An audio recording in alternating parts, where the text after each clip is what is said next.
வந்து இப்போ ஒப்பந்தம் போடணுங்க. அஞ்சாவது வருஷம் முடிஞ்சு போச்சு. போன செப்டம்பர்லேயே முடிஞ்சு போச்சு. போன செப்டம்பர் 4 முடிஞ்சு போச்சு. 5 முடிஞ்சு போச்சு. 4 முடிஞ்சிருக்கு, 5 பிறந்துச்சு. எப்போ பேச போற? பேச்சுவார்த்தை என்பதை நடத்துறதுக்கு அவங்களுக்கு அவ்வளோ கஷ்டம். கஷ்டம்னா என்ன? அப்படியே விட்டுட்டா சந்தோஷமா இருப்பார் சிவசங்கர்.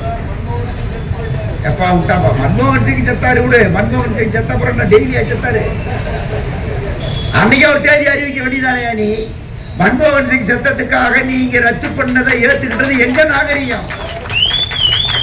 உனக்காக நாங்க ஒத்துக்கல, அது நாகரிகம். ஒரு பிரதமர் இறந்தார், அன்னைக்கு ஒரு அனுதாபம் தெரிவிக்கிறது நம்முடைய பொறுப்பு, நம்முடைய கடமை, நம்முடைய நாகரிகம். அதை நாம் நிறைவேற்றணும். ஆனா நீ தேடி சொல்ல வேண்டாமா நீ? ஆனா அதே மன்மோகன் சித்த அன்னைக்கு நீ அரசு விழாக்களை நடத்தி கொண்டிருந்தாய். உதயநிதி நடத்தினார், அடுத்த நாள் ஸ்டாலின் நடத்தினார், அத்தனை பேர் நடத்தினீங்க.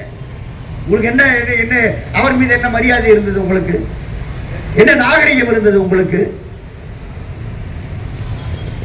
ஆனா இவ்வளவு செய்துவிட்டு ஒப்பந்த பேச்சுவார்த்தை என்ன தொடங்காமல் இருக்கிறீர்கள். ஆகவே பேச்சுவார்த்தை உடனே தொடங்க வேண்டும் என்பது மட்டுமல்ல, எல்லா கோரிக்கைகளையும் வழக்கம் போல் பேச வேண்டும்.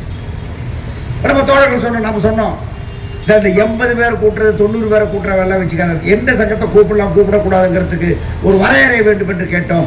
இப்போது அதில் சின்ன மாற்றங்கள்லாம் வந்திருக்கு. என்னன்னு பார்ப்போம். இப்போ எல்லாம் வருதுன்னா எல்லாம் வரட்டும். அது என்ன பண்றது? பண்ணிட்டு கடைசியில் கையெழுத்து போறது வர்றது, அதாவது பூரா நாம பண்ணுவோம்.